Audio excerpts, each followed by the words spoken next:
With every passing moment, even right here in the driving mecca of Southern California, we're losing touch with a very important piece of the automobile. You guys all know it, okay? The 6-speed, the stick, the clutch, the manual gearbox, the standard. North American culture at large has just about forgotten about the one piece of automotive technology that makes me feel most connected with the car.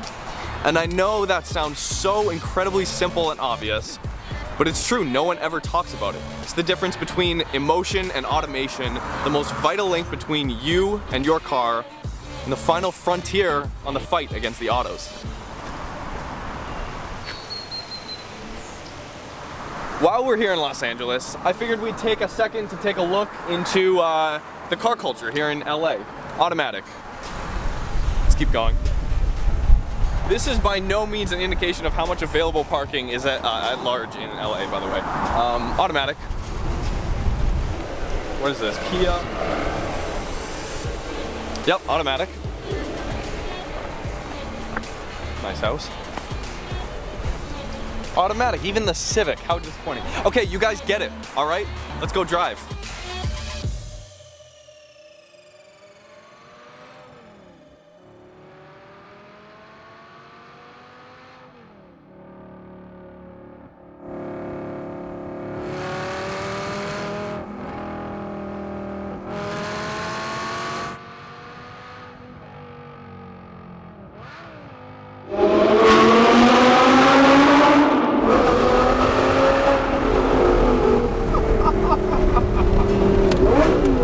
That is ridiculous.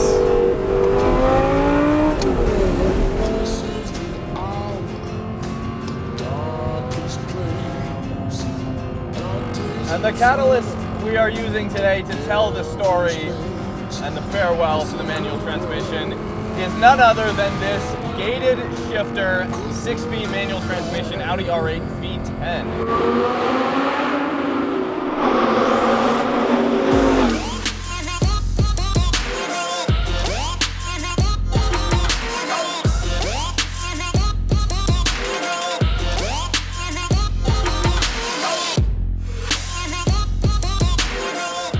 Now you might ask, Marcus, how did you guys get your hands on an Audi R8 V10 with a manual transmission?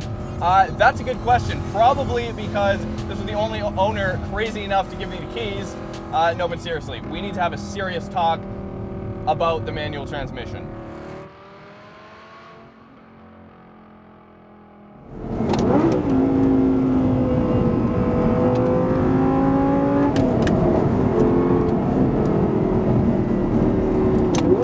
That's insane.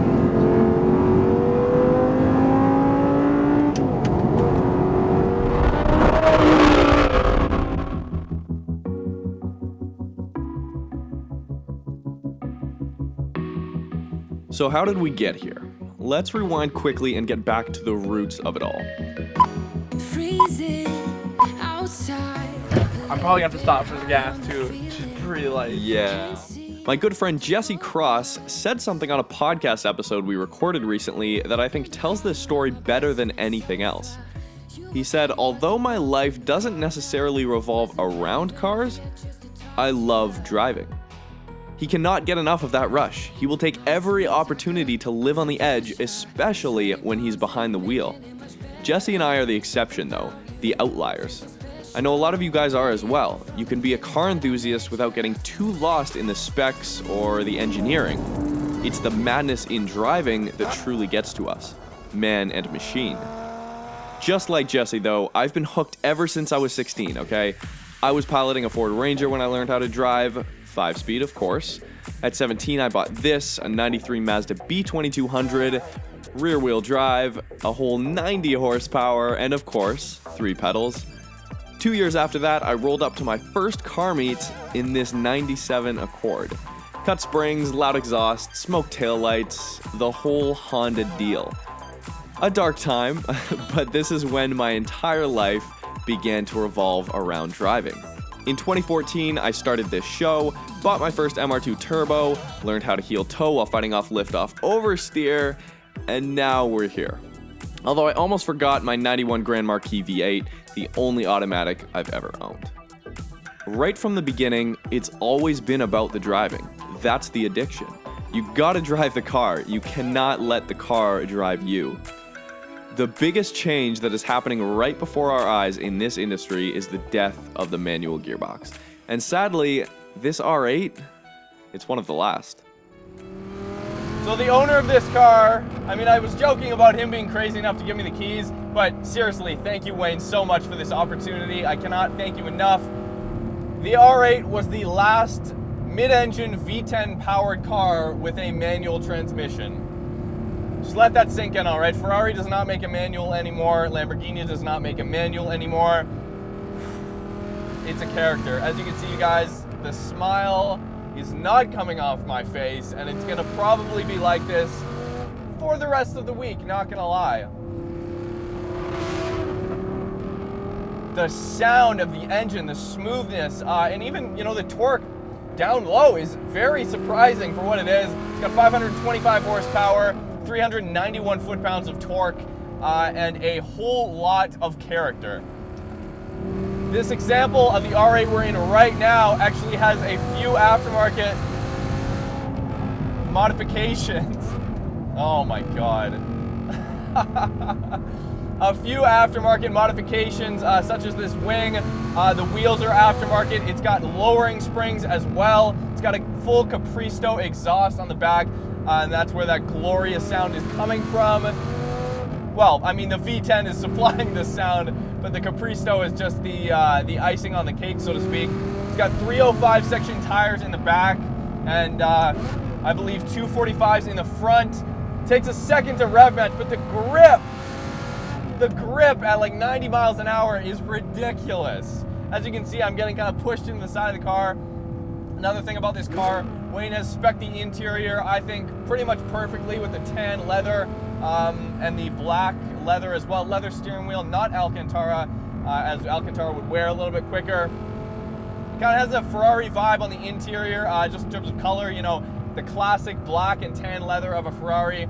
And I think it works in this car. It's just modern enough. It does not feel dated in the slightest. The engine does not feel dated. The interior does not feel dated at all. Obviously, the new R8, like the V10 Plus, has an unreal interior. They've completely revamped all the controls and stuff, which is much improved over this model, but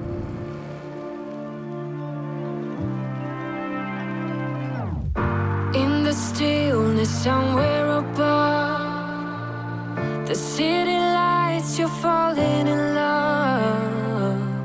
Still aware, you know it is true that you were lost and this is a clue.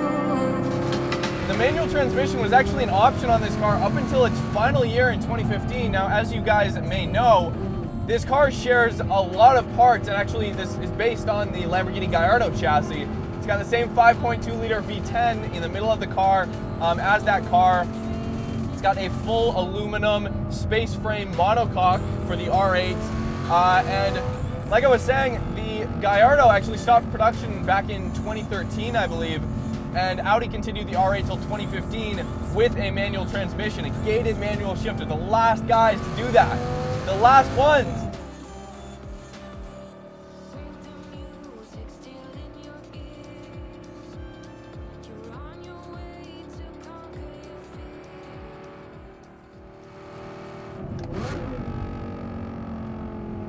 I mean, from the factory, the clutch is super easy. The rev matches are what are really surprising. It really has probably one of the steepest learning curves in terms of balancing clutch, throttle, blipping the engine while you're rev matching and upshifting, because the engine it revs so incredibly freely. Listen to that. Oh my.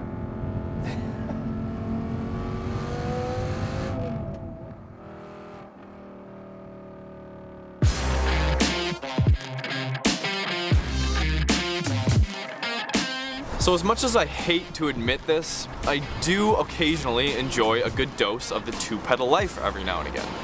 Yes, driving sometimes is a chore. Like, it's not always smoking tires and burning rubber and adrenaline, right? And I think that's just the nature of transportation in a mecca such as Los Angeles. It's really quite strange. There's one thing I've noticed in the past month that we've been here. The two polar opposites of driving culture here in LA. You've got sitting in a Tesla autopilot down on Sunset Strip in traffic, and then you've got, you know, Angeles Crest half hour outside the city, and then you've got Malibu Canyons half hour outside the city with some of the best driving roads in the world, all in one location. It's really cool, and it's one of the very special things I love about this city.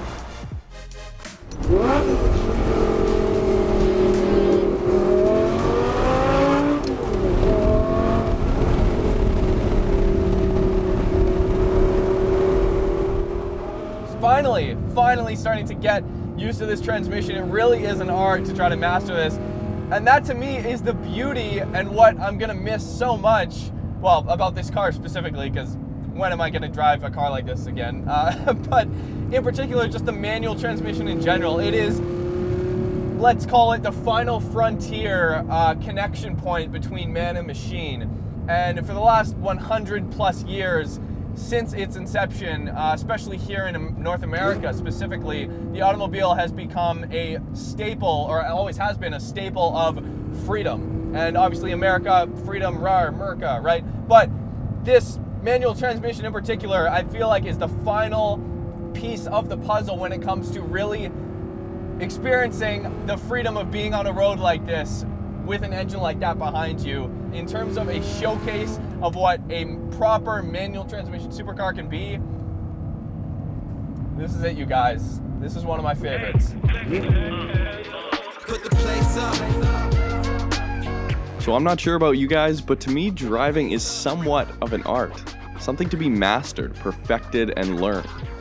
Every time the engine revs on the downshift, that's my right foot doing the work. And yes, maybe I will miss shift before my favorite corner in the canyons. But that's on me. For better or worse, I'm in complete control, and that freedom is something worth never giving up. Sure, some days I miss my old Grand Marquis. It has its time and place, but not out here. Not in the wilderness. Out here, the last thing I want is a perfect shift every time, predictable and calculated. I want to fail, to learn, and to feel the car. The manual gearbox is the only way to do that.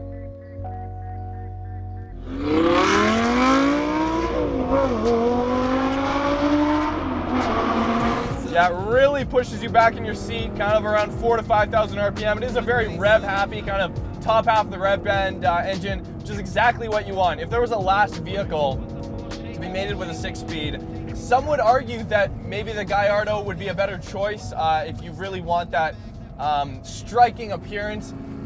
But this is, I'm gonna say my unfiltered opinion right here, and I've said this to many close friends and on video a couple times, and a lot of you may not agree, but I think the first gen R8 looks better than the second gen R8. Go ahead, sound off in the comments, please do. This car has just got a more classic shape, it's got more curves to it, and I think for a send-off to the manual, intentional or unintentional, this was the right car. This was absolutely the right car, okay?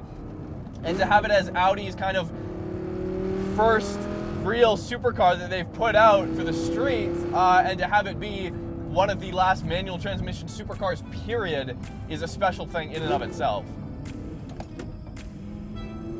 All right, you guys. You know the drill. Subscribe. Let me know what you think of the V10. Shout out to Sean. Thanks for coming out. Local photographer and videographer down here in the LA area. Go check him out on Instagram. Go check out Roads Untraveled on Instagram.